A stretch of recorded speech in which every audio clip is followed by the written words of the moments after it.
여러분 안녕하십니까? 채널 K 뉴스입니다. 설날 뉴욕시 공립학교 휴교일 제정이 실패하면서 새로운 안이 추진되고 있습니다. 6월 첫째 주 목요일인 브루클린 퀸즈 기념일을 설날 휴교일로 제정하자는 것인데요. 란킴 의원 등 지역 정치인들이 힘을 합하고 있습니다. 란킴 뉴욕주 하원 의원과 토비안 스타비스키 뉴욕주 상원 의원은 브루클린 퀸즈 기념일 대신 설날을 공립학교 휴교일로 변경하는 내용을 담은 법안을 뉴욕주 의회에 발의할 계획이라고 밝혔습니다. 빌 드블라지오 시장은 취임 후 설날을 공립학교 휴교일로 제정하겠다고 약속했지만 학생들의 출석 일수 문제 등을 이유로 시행하지 않고 있습니다. 이에 대해 지역 정치인들은 브루클린 퀸즈 기념일을 대신해 설날을 휴교일로 정하면 출석 일수에 문제가 없다는 입장입니다. 뉴욕시는 1829년 브루클린 신도교들의 주일학교 운동을 기념하기 위해 매년 6월 첫째 목요일을 법정 공휴일로 지정했습니다. 란킴 의원 사무실 측은 아시안 학생들의 결석률이 높은 학군의 경우에는 이 브루클린 퀸즈 기념일을 대신해 설날을 공휴일로 지정하자고 주장했습니다. 단 법안이 통과되려면 뉴욕시장의 승인이 필요하지만 시장에 상당한 압박을 받게 될 것이라고 말했습니다.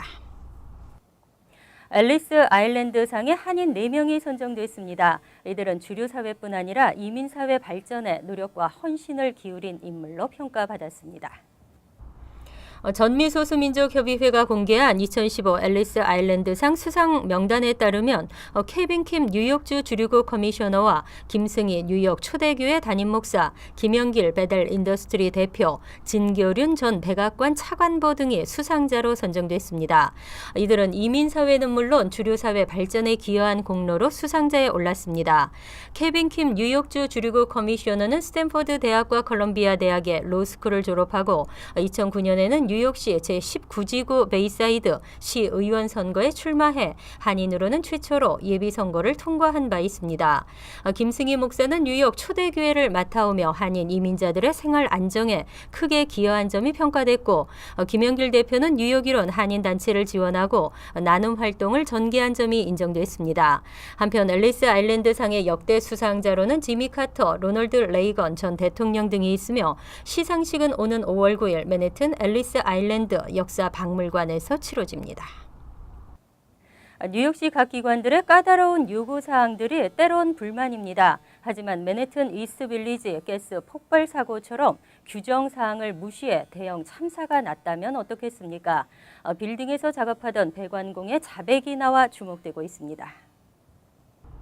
뉴욕포스트는 6일자 기사를 통해 폭발이 발생한 건물에서 배관 작업을 했던 신혼미상의 한 배관공이 불법으로 가스관을 연결했다는 사실을 자백했다고 보도했습니다. 하지만 이 인부는 당시의 배관 작업이 해당 건물주 아들의 지시로 이루어졌다면서 선처를 호소한 것으로 알려졌습니다.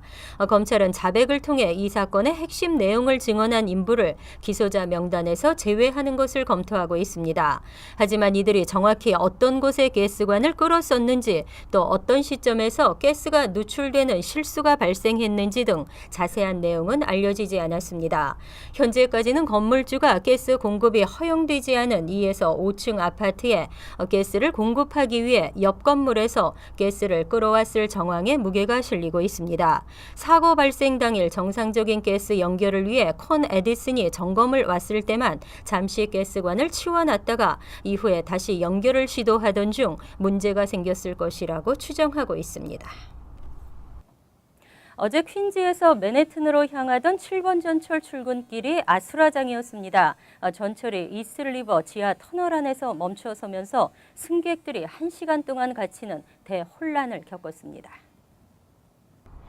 어제 오전 8시 40분쯤 퀸즈에서 맨해튼으로 향하던 7번 전철이 이스트리버 지하 터널 안에서 멈춰서면서 승객들이 1시간 동안 갇히는 소동이 벌어졌습니다. 특히 전철의 전력 공급 장치의 결함으로 터널 안이 연기로 가득 차면서 수백 명의 탑승객들은 구조대가 도착할 때까지 공포에 떨었습니다. 메트로폴리탄 교통공사에 따르면 전력 공급 장치인 슬라이딩 슈가 레일의 안전보드에 닿는 결함을 일으키면서 연기가 발생한 것 것으로 알려졌습니다. 기관사는 문제를 발견하자마자 전동차 운행을 중지하고 뉴욕시 소방국에 신고했습니다. 당시 차 안에 타고 있던 승객 540여 명은 모두 앞칸으로 옮기고 1시간 후에 도착한 구조 열차를 통해 그랜드 센트럴역으로 후송됐습니다. 구조 과정에서 최소 1명이 부상을 입은 것으로 알려졌습니다. 이날 사고로 퀸즈보로 플라자역에서 맨해튼 타임스퀘어 역까지의 열차 운행이 중단됐다가 오전 10시 40분이 지나서야 재개됐습니다. 한국인에 대한 미국 비이민 비자 발급이 3년 연속 감소한 것으로 나타났습니다. 유학생과 교환 방문 비자 발급 감소가 한몫을 한 것으로 분석됐습니다. 국무부가 발표한 2013에서 14 회계년도 비이민 비자 발급 현황에 따르면 지난 회계년도 한국 국적자에게 발급된 비이민 비자는 73,200건으로 집계됐습니다. 2012에서 13 회계년도 89,919건에 비해 9.5% 감소한 수치입니다. 과거 지속적인 상승세를 보이던 한국 국민에 대한 미국 비이민 비자 발급은 지난 2008년 11월 비자 면제 협정 발효 이후 감소세로 돌아섰습니다. 비자 면제 협정 때문에 관광과 상용 비자 신규 발급의 수요가 줄었을 뿐 아니라 비자 유효 기간이 만료된 후에도 재발급보다 무비자 입국을 선호하는 경우가 늘었기 때문으로 풀이되고 있습니다. 또 미국 내 한국 유학생의 꾸준한 감소세로 학생 비자가 감소하고 교환 방문 비자 발급이 줄어든 것도 한몫을 한 것으로 분석됐습니다. 한편 지난 회계년도 국적에 관계없이 서울의 주한 미국 대사관에서 발급한 비이민 비자는 72,339건으로 역시 직전 회계년도에 79,660건에서 9.2% 줄어든 것으로 파악됐습니다. 미국민들이 일본을 보는 시각이 변화한 것으로 나타났습니다. 아시아 지역에서 일본의 군사 역할 확대에 대해 미국인의 47%가 찬성을 했습니다. 하지만 아베가 누구인지는 10명 중 7명 이상이 몰랐습니다. 퓨 리서치 센터는 미국과 일본 국민 각 1,000명씩을 상대로 2차 대전 종전 70년을 기념해 전화 설문 조사를 실시했습니다. 조사 결과 미국인 조사 대상자의 47%는 일본 군대가 아태 지역에서 더 적극적인 역할을 해야 한다고 대답했습니다. 미국 정부의 예산 감축과 중동 등 다른 지역에서의 긴장 등을 고려할 때 일본이 지역 방위에서 미국과 부담을 나눠야 한다는 취지인 것으로 해석됐습니다. 단 미국인 43%는 과거 일본군의 행태 등으로 봐서 역할을 제한해야 한다고 지적했습니다. 반면 일본인의 경우에는 68%가 자위대의 역할을 한정해야 한다고 응답했고 23%만 군비 확대 등에 찬성했습니다. 한편 미국이 1945년 히로시마와 나가사키에 원자폭탄을 투하한 것이 정당화될 수 있느냐는 질문에는 미국인 56%가 그렇다고 대답했고 일본인의 79%는 정당화할 수 없다고 대답했습니다. 또 미국인 응답자의 73%는 조만간 미국을 방문하는 아베 신조 일본 총리의 이름을 전혀 들어보지 못했다고 대답했습니다. 보이스피싱 전화 사기가 기승을 부리고 있는 것이 어제 오늘의 일이 아닙니다. 특히 요즘에는 소득세 신고 마감일을 앞두고 IRS 직원을 사칭하는 사기가 급증하고 있는데요. 뉴욕주 검찰청이 사기 피해 방지를 당부했습니다. 에릭 슈나이더맨 주 검찰총장은 매년 소득세 신고 시즌마다 국세청 직원을 사칭하고 납세자들에게 접근하는 사기가 계속되고 있다고 경고했습니다. 특히 올해는 전화로 자신을 IRS 직원이라고 사칭한 뒤 미납세금을 선불카드로 납부하지 않으면 체포나 소송을 당할 수 있다는 식의 사기가 기승을 부리고 있다고 밝혔습니다. 하지만 IRS 등 정부기관에서는 전화를 통해 세금 납부를 요구하지 않는다며 사기 전화에 속아서 납세자의 개인정보나 선불카드를 통한 송금을 하지 말 것을 거듭 강조했습니다. 또 사기가 의심되는 사람이나 업체가 있다면 즉시 검찰청으로 신고해 줄 것을 당부했습니다. 검찰청은 또 소득세 신고 시 라이센스를 받은 공인 세무나 회계 업체를 이용하고 드러나지 않은 수수료가 있는지 확인할 것, 또 세금 환급액에 따라 수수료를 적용하는 업체는 피하고 소득세 신고 시즌이 끝나는 4월 이후에도 운영하는지 확인해야 한다고 당부했습니다. 미국에서 신용 쌓기 정말 중요하지만 또 신용이 망가지는 것도 한순간입니다. 앞으로는 신용을 결정하는 FICO 점수 대신 공과금 납부 기록으로도 크레딧 카드 발급이 결정될 수 있게 됩니다. 비자와 마스터카드는 이제까지 카드 발급이나 자동차 론 등 대출 결정에 적용해온 FICO 점수와 관계없이 가스 등 공과금 납부에 근거해 크레딧 카드를 발급하는 파일럿 프로그램을 조만간 시행하겠다고 발표했습니다. 이 프로그램은 공과금에 근거해 페이먼트를 제대로 했는지 프로파일을 만들고 FICO 점수가 나쁜 사람이 크레딧 카드를 신청했을 때 이 점수에 근거해서 발급 여부를 결정한다는 계획입니다. 하지만 어떤 은행들이 참여할지는 아직 구체적으로 밝혀지지 않았습니다. 한편 최근 주요 은행들은 고객들의 크레딧 카드 사용 한도를 올리고 있는 것으로 나타났습니다. 카드사에 대한 규정이 강화되고 수익이 줄어들면서 크레딧 기록이 좋지 않은 사용자의 경우도 사용 한도를 높이고 있는 것으로 알려졌습니다. 조사에 따르면 한도 인상을 요청한 고객의 75%가 허가를 받고 FICO 점수가 680점 이하인 소위 서프라임 고객들도 절반 가까이 사용 한도 인상이 허용된 것으로 조사됐습니다. H마트가 어제 경품 추첨을 실시했습니다. 도요타 자동차를 비롯한 푸짐한 상품의 주인공이 결정됐습니다. 어제 H마트 매장에서 실시된 추첨은 공정성을 위해 매장을 방문한 고객이 직접 안대를 착용한 후 많은 고객들이 보는 앞에서 눈을 가리고 진행됐으며 뉴욕 지역은 322명, 뉴저지 지역은 277명으로 총 599명이 경품에 당첨되는 행운을 얻었습니다. 네, 여러분 많은 고객분들의 성원하에 아마 몇만 장 중에 그래도 다행스럽게 한국분이 두 분이 차를 뽑혔습니다. 물론 골고루 많은 민족의 분들이 참여를 하셨는데 그나마 좀 기분은 좋네요. 2015년형 도요타 라브4가 주어지는 뉴욕 지역 대상의 행운은 밍쉬 션 씨에게 돌아갔고 뉴저지 지역 대상은 전정윤 씨가 도요타 프리우스 승용차의 주인공이 됐습니다. 그 외에도 도요타 캠리와 콜로라 승용차 등 총 599명의 당첨자가 나왔습니다. 당첨 여부는 4월 10일부터 H마트 홈페이지에 공고되며 당첨자는 스마트 카드와 신분증을 가지고 매장을 방문하시면 됩니다. 이어서 LA 지역 한인사회 소식입니다. 오늘 페창카 리조트의 쟈니 골프 코스에서는 LPGA 선수들이 일반인들과 함께 골프 라운딩을 즐기는 의미 있는 행사가 펼쳐졌습니다.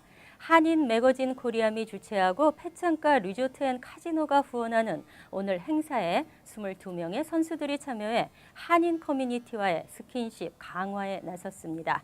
김지은 기자의 보도입니다. 오늘 오전 페창가 리조트의 전익 골프 코스에 한국의 네로라하는 여성 골퍼들이 한자리에 모였습니다. 미주 한인 영문 잡지 코리암에서 프로암이란 이름으로 진행한 오늘 행사에는 22명의 프로 골퍼들과 일반 한인 골퍼들이 함께 라운딩을 즐겼습니다. 이제 코리아 이제 한국 LPGA나 PGA 선수들이 와가지고 같이 이제 골프도 치시고 이제 골프장도 어떤지 보고 하는데 이게 보면 이제 한국 이제 커뮤니티를 위해 가지고 홍보도 될 겸 이제 한국 분들도 와서 골프 치시는 걸 좋아하시니까 한국 커뮤니티에 이제 홍보도 할 겸 이제 친목. 오늘 행사에는 LPGA 투어에서 활약한 최은정, 신지은, 앨리슨 리, 민디 김, 지은이 등 베테랑 선수부터 떠오르는 신예들이 참여해 저마다 실력을 뽐냈습니다. 아마추어 분들의 날이잖아요. 그래서 아마추어 분들 더 즐겁게 라운딩 하실 수 있게 제가 최선을 다해서 쳐야 되겠죠? 제가 못 치면 별로 안 좋아하시더라고요. 그래서 한국 선수들 많이 초청해 주시고 또 저희도 이제 미국의 캘리포니아에 사시는 한국 분들과 이렇게 치게 돼서 정말 좋은 인연인 것 같아요. I'm really excited. This is my second Pro-Am ever, actually. And for me, today is kind of a day to relax and have fun. You know, I've been on the road for about 3 weeks now, playing in tournaments. So this is my week off. And for me, I'm just going to enjoy the day and have a good 프로 선수들의 멋진 스윙을 직접 본 골프 파트너들은 박수를 보냈고 선수들은 박찬호 전 야구 선수를 비롯한 골프 파트너들과 함께 골프를 즐기며 이들에게 골프에 대한 조언도 아끼지 않았습니다. 한편 패창가의 골프 코스 전위는 7,219야드의 파 72의 18홀 챔피언십 골프 코스로 골프위크 매거진으로부터 캘리포니아 탑 20 퍼블릭 코스 가운데 하나로 선정된 바 있습니다. 오늘 열린 행사에서는 최근 골프계의 한류 열풍을 불러일으키고 있는 한국 여성 골프 선수들의 위상을 다시 한번 실감할 수 있었습니다. TVK 뉴스 김지은입니다. 월드리포트입니다. 지금이 어떤 세상인데 하지만 믿어지지가 않는 일이 세계 어디에선가는 아직도 벌어지고 있습니다. 외딴 섬에 감금된 채 고된 노동을 하면서 집에 돌아갈 수 없는 어부들, 동남아 지역에서 강제로 동원된 노예 어부들입니다. 인도네시아 동부의 외딴 섬 벤지나. 항구의 선착장에선 물고기를 냉동해 화물선에 싣는 작업이 한창입니다. 이 생선은 태국 최대의 수산물 업체를 통해 미국과 유럽 등 전 세계로 팔려나갑니다. 그런데 항구에서 불과 몇십 미터 떨어진 건물에서 수상한 모습이 포착됩니다. 벌겋게 녹이 쓴 쇠창살 안에 갇혀 있는 사람들. 바로 물고기를 잡아온 외국인 어부들입니다. 죄를 지은 것도 아닌데 수감 생활을 하고 있습니다.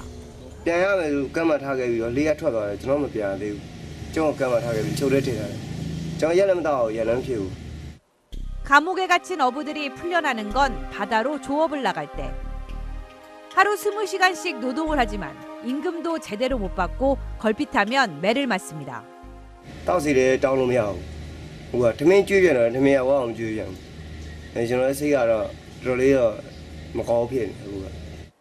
노예 어부들은 미얀마나 캄보디아 등 가난한 나라 출신의 불법 체류자. 일자리를 준다는 말에 속아 헐값에 팔려오거나 납치를 당해 끌려온 경우가 대부분입니다.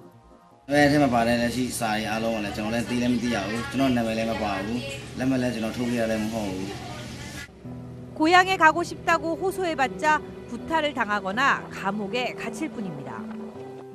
결국 노예선에서 혹사를 당하다 숨지는 어부가 한둘이 아닙니다.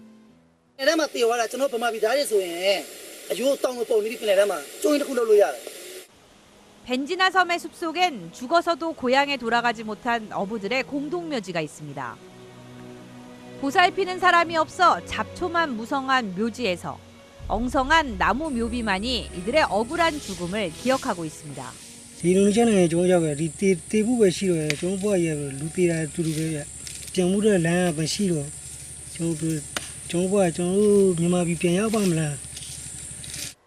노예 어부들의 실상이 알려지면서 관련국 정부들은 부랴부랴 대책 마련을 약속했고 인도네시아에서 노역하던 태국인 어부 21명이 고국으로 돌아오기도 했습니다.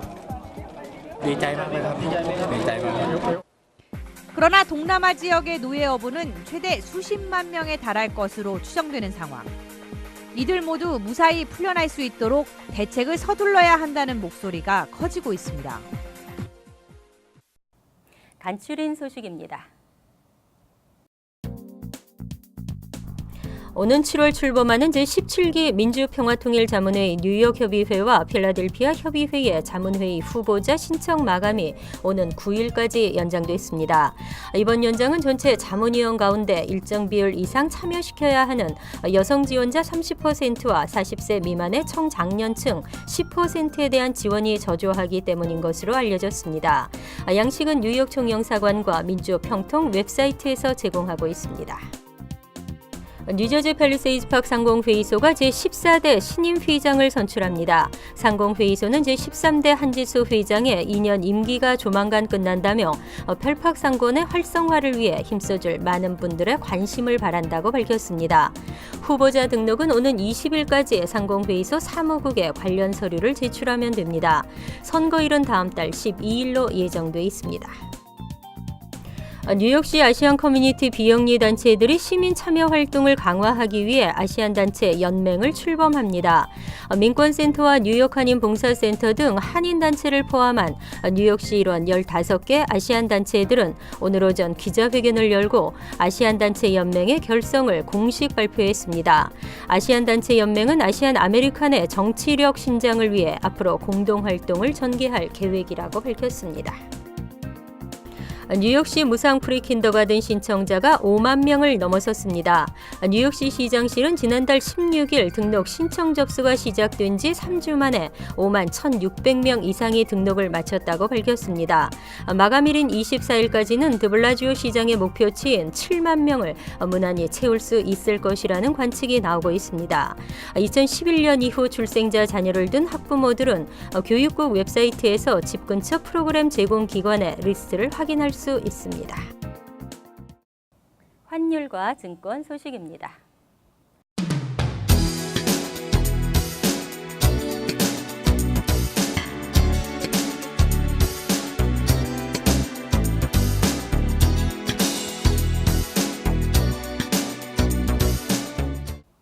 이어서 날씨입니다. 수요일은 하루 종일 흐리고 비가 내리겠으며 쌀쌀하겠습니다. 낮 최고 기온은 45도, 섭씨 7도, 밤 최저 기온은 38도, 섭씨 3도로 예상됩니다. 목요일도 흐리고 안개가 끼면서 비가 내리겠습니다. 금요일은 차차 맑아지겠지만 한두 차례 천둥을 동반한 소나기가 내리겠습니다. 토요일은 간간히 흐리겠지만 대체로 맑고 포근하겠습니다. 항상 여러분과 함께하는 채널 K 뉴스 여기서 마칩니다. 편안한 저녁 되시기 바랍니다.